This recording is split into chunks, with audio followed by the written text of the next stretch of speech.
Okay, I'm going to show you some music.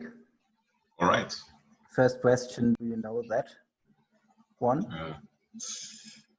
Wait. But what is it? I definitely know it. Yeah, it's sort of famous. Wait, is it Bach? It is Bach, yeah. Yeah. What piece is it? It's extremely famous. Should I say it? Yeah, go ahead. It's a cantata, BWV 140, and it's a chorale. So that's not the chorale, but there will be a chorale later. And this is sort of the ritornello. And the chorale is called Wachet auf, ruft uns die Stimme. Ah, yeah, okay. 1599, Okay. Philipp Nicolai. But this is the ritornello. Now, just imagine that it's not from Bach, okay? Okay. Imagine somebody of your students wrote that. And now they say, oh, see, I have a ritornello. How would you react to that? Well, of course, I think what you're trying to have me talk about is the 7/4/2 chord over E flat, which... Yeah, also. Also, okay. Wait, let me see. Did I miss something? Well, yeah, there is a jump from A flat to G with a seventh in the melody. Yeah. But I would say this is fine because it's latent. It might be the same. It's just the same descending line, but now a little bit higher, right? Yeah. Oh, of course, there is also a second beat, the GF. Yeah. That just goes nowhere, and that's an issue. Well, I'm trying that's the right issue here. That's the point of what I'm trying. Yes, but I have a feeling that all these things somehow are related, but I cannot really tell you why exactly yet. That's an enigma, actually. Yeah. So I would leave it with that, just merely stating the mistakes, so to speak, right? So you said here this neighboring note is not going anywhere, right? There's a leap. Generally, we have these suspensions which are not prepared. Yeah. You can do that, but it's a lot, you know. Here it's an unprepared suspension. In the end, we have a very harsh suspension, 7 to 8 unprepared. We have also this one, 7 to 6. It's also unprepared, where it might be descending. Even if you have a descending line, it's not perfectly prepared. Yeah, it's not entirely unprepared though, right? Yeah, it's not entire. It's not as bad as the other ones. I would see this as a preparation. Correct. Good point. That's because of the two-voice structure here. Yeah, exactly. There is also this. This is weird. Also, I didn't mention it. Correct. Yeah, this one is also weird. Actually, it's the same issue than here, right? Yeah, exactly. I mentioned this, but I think what I was seeing was the first one. This one, yeah. Yeah. And here also, so we are not in romanticism. The 6 or the 13 is not a consonant note. So, yeah, this is the issue. Why does it sound so good? And I'm gonna name my episode 6 mistakes in 2 bars. So, why does it work? That's the question for this episode. And what I try to do when I saw all these mistakes, so to speak. Oh, here we have. I think we didn't talk about. Yeah, but the G might be in anticipation, right?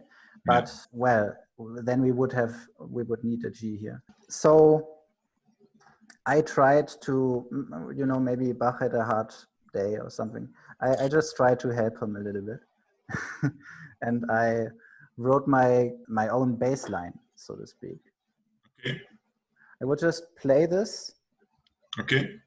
Da da da da da da da da.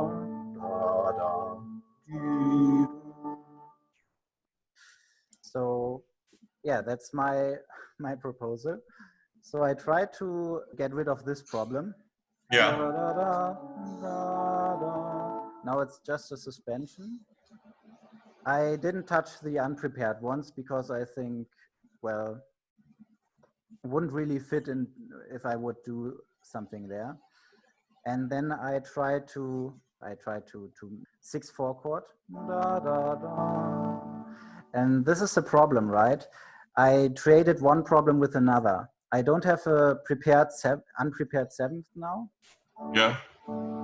Because the 6 is now consonant, but I have, it's now a 6th and therefore consonant, but now I have a resolution that's too early. Ya, da, da. Yeah, yeah. Da, da, da, da. But this sometimes happens in recitatives, for example, quite often. But, you know, I tried my best. I got rid of one problem. I got rid of another problem and created another. And so you could say this wasn't very successful. What I now tried to do really was seeing, is there actually a way to harmonize the melody in such a way that it's really making sense, so to speak, that you don't have all these mistakes. Yeah. And I think it is just not possible. Maybe I just did a bad job, but it was I at least tried. And I think it's really imminent in the structure. The melody can't be properly harmonized without having a quite loose understanding of what a consonance is, for example. Mm-hmm. And now I think it's a good time to also hear that originally, because we didn't hear it.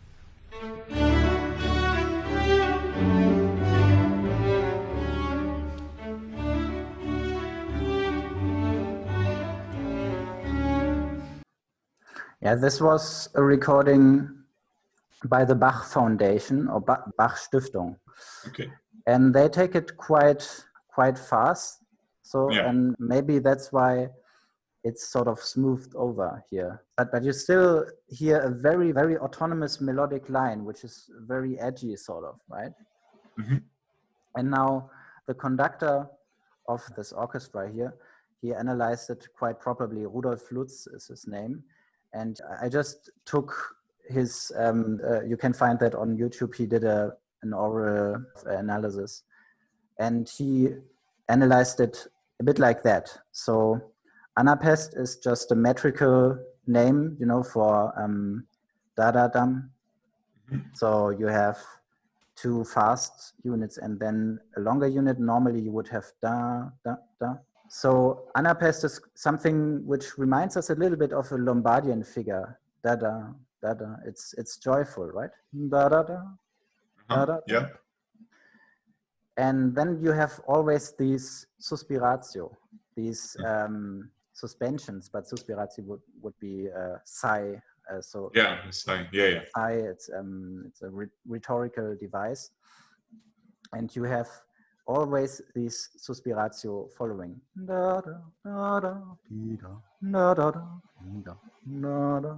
And here I think you have both, actually. Mm-hmm. Lutz called that Anapest, but I think it's also suspiratio because it's ornamented suspiratio. Yeah. You called me out on the latent 2-voice structure. That's exactly right. And it would be less expressive if we would have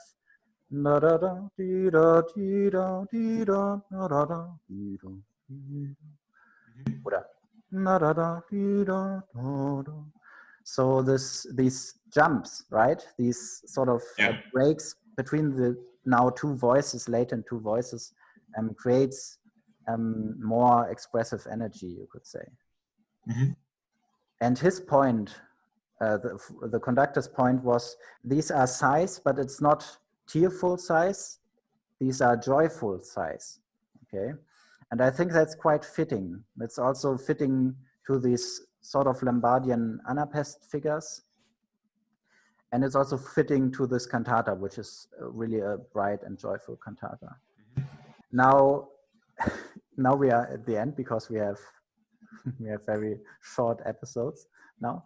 And later we will have a reharmonization, but I won't go into that. I just want to explain these first two bars. And it's really an enigma to me a little bit why this sounds so good, right? Because it's so full of mistakes, so to speak. So I try to get some reason behind that, and I found several points. So the first thing is the bass is very low. Mm-hmm. I set my bass too high. That was actually not so good.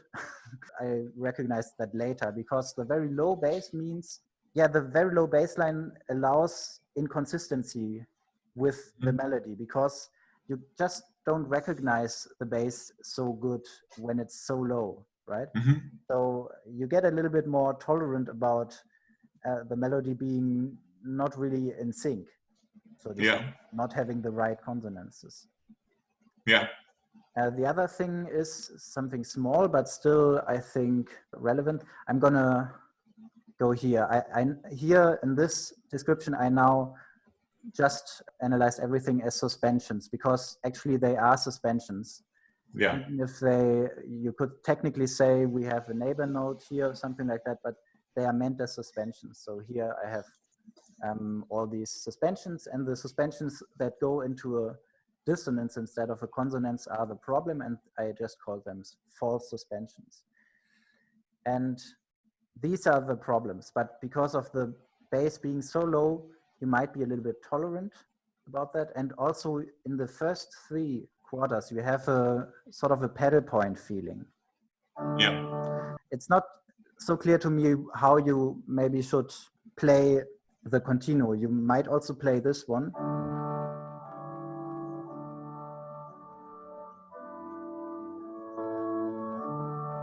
Right, then you would have here a 2-4-7 chord. Some people do it this way, some people do it the other way. This is the version that is in the Neue Bach Ausgabe, so I just took it. But either way, you will get these problems. And either way, you have here a pedal point feeling. And the pedal point is a legitimate case of inconsistencies with the melody, right? And maybe because we have here a legitimate case in the beginning, we sort of tolerate the following inconsistencies. Mm-hmm. And my last argument why this works so well is that these false suspensions, as well as the unprepared ones, they are all strictly diatonic. Yeah. Mm-hmm. So it would be a totally different thing if you would have, for example, an A natural or something like that. That would be also very dumb. But and you're completely out of the game, right? It would need to go to B flat, actually. Yeah. Okay, but that's a good idea, but it still doesn't sound so great. Right. Even if I would devise something better, it's so important that these false suspensions are all strictly diatonic. Mm-hmm. And this means that the consonance dissonance feeling is a little bit blurred because of this whole diatonic feeling. It all sounds sort of consonant, everything. And it's not unlike in jazz music, I think, where you have, if you have anything within the diatonic scale, it's consonant. You can play, you can play the craziest dissonances, so to speak, in a traditional sense, but if they are in the diatonic scale, it is not so much a problem, generally speaking. I think that also pertains to pop music, for example. Or if you have Bartók writing in modes, if Bartók writes, for example, in Phrygian modes, there are all these tritones and stuff, but it's all consonant, so to speak, because he just says everything that is diatonic is also consonant. And the crazy thing is we are not in the 19th or 20th century. We are in the 18th century and in the first half of it. So this is really remarkable, I think. Yeah. I think, well, there is something you didn't really talk about. It's if the melody is actually a two-voice melody, this also creates some sort of expectation. It creates the expectation of the counterpoint between these two voices, Good point. which is simply 7/6 consecutives. Yeah, true. And I think, yes, and I think therefore, as a listener, we are confronted on the one hand, well, you mentioned the pedal points, but you are also confronted with an extremely conventional cadence on the second bar. Yeah. And also with a very conventional 7/6 counterpoint in two hypothetical voices. And therefore there is a feeling that everything is actually going normally. If you don't pay attention, you don't realize that these two models don't exactly fit. It's kind of a secondary problem. Yeah, I mean, you don't realize it, maybe you don't rationalize that normally, but you still feel it, I think, the edginess, right? And that's a missing last piece, I think, what you mentioned with the latent two-voice structure and having here this idea woven into it, and then you have two, you already explained that very well, but you have two models, two principles, which could be in sync, right? You can do a 7/6 suspension as one level, and you can have a bass line that actually makes sense. Yeah. You can do a sequence of falling fifth, right? Yeah.